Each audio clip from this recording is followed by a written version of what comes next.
Bonjour et bienvenue à l'écoute du podcast Le fraudeur, le hacker et vous. Je suis Alexandre Pluvinage et aujourd'hui je vais vous parler de l'identification à deux facteurs. Alors vous allez dire oui mais c'est quoi cette identification à deux facteurs?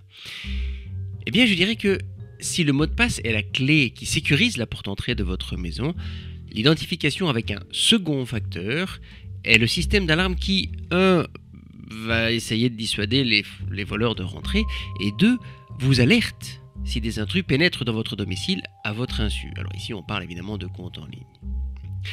Avec en plus l'avantage que vous pouvez l'activer sur quasiment tous vos comptes en ligne et qu'en plus c'est gratuit. Alors n'attendons plus, commençons.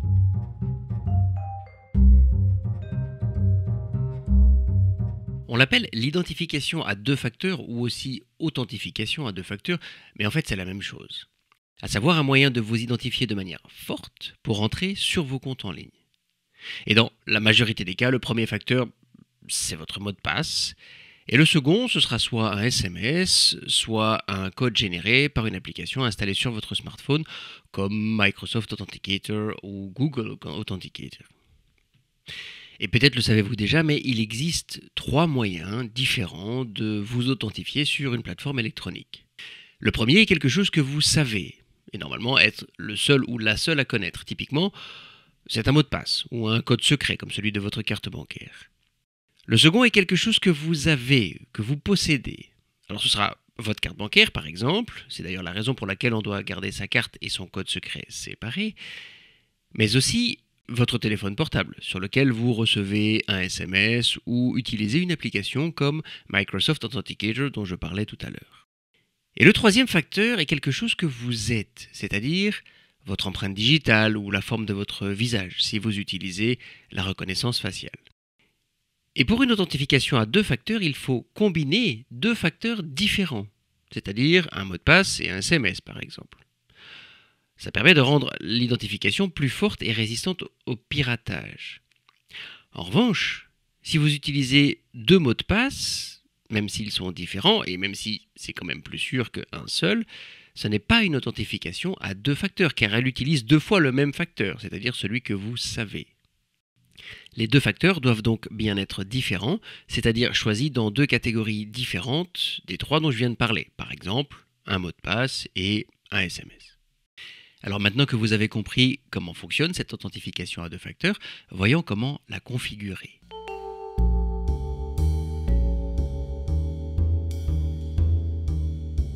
Si quasiment toutes les plateformes en ligne offrent ce service aujourd'hui, elles ont parfois des procédures d'activation un petit peu différentes. Mais dans quasiment tous les cas, vous devrez vous rendre dans les réglages de l'application et dans les détails de votre compte. Et là, rechercher la page liée à la sécurité de l'application. Il y a parfois même une page spécifique pour l'authentification à deux facteurs. Et la meilleure manière de procéder est de rechercher sur Internet les mots-clés authentification à deux facteurs Facebook ou identification à deux facteurs Gmail. Et en fait, là, vous trouverez toutes les explications, même souvent agrémentées de captures d'écran expliquant étape par étape comment configurer. Alors vous allez voir, c'est même très simple à activer. Et cette sécurité ne concerne pas seulement les médias sociaux. L'immense majorité des systèmes d'email, mais aussi Google ou Apple ou Amazon et j'en passe, en fait, la quasi-totalité des services en ligne proposent aujourd'hui ce type de sécurité. Et je le disais en introduction, la réception du SMS est gratuite, vous ne payez rien. Alors, quand même, il serait trop bête de s'en passer.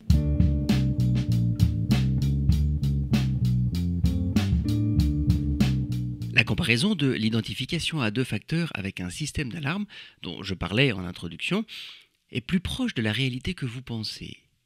En fait, cette sécurité va aussi vous alerter si quelqu'un cherche à entrer dans un de vos comptes en ligne, comme votre adresse email par exemple, et ce en utilisant votre mot de passe. Alors comment ça marche ?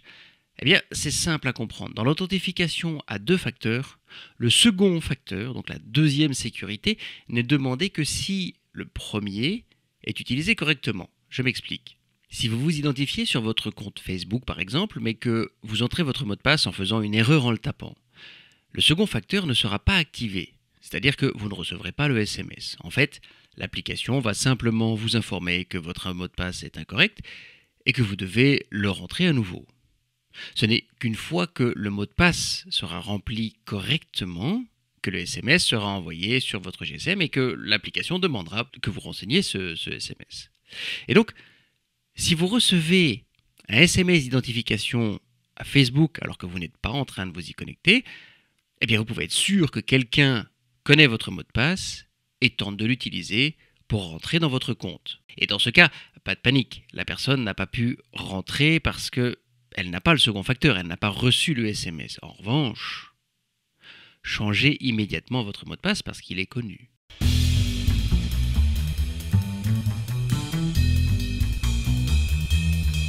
Avant de terminer, je voudrais évoquer un point important sur la sécurité de l'identification à deux facteurs. Les cybercriminels et les fraudeurs ont trouvé un moyen assez désarmant de contourner cette sécurité simplement en demandant à leur victime de leur communiquer le code reçu par SMS, ce qu'elle va faire parfois ou souvent. La victime reçoit un message sur WhatsApp par exemple d'une personne qu'elle connaît, mais qui dans ce cas s'est fait pirater son compte et qui dit « Oui, j'ai un souci avec mon téléphone et je cherche à réactiver mon compte WhatsApp.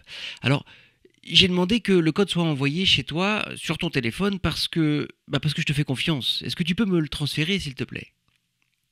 Alors oui, vous l'avez compris, le code en question, c'est le second facteur d'identification et on vous demande de le transférer au fraudeur pour qu'il puisse enfin activer à votre compte. Mais on peut très facilement éviter de se faire avoir quand on a compris comment fonctionne l'identification à deux facteurs. Quel que soit le compte, Facebook, WhatsApp, Gmail, ils envoient toujours le code sur votre téléphone portable parce que c'est votre numéro de téléphone qui est dans leur système.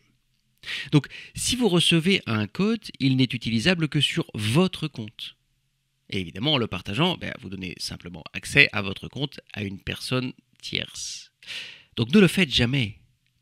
Ces codes, qu'ils arrivent par SMS ou qu'ils soient générés par une application de sécurité comme Google Authenticator, sont des clés secrètes.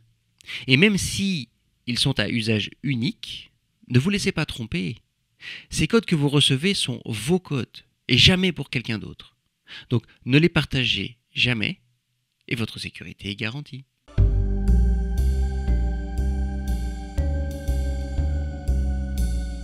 Nous voilà arrivés à la fin de cet épisode.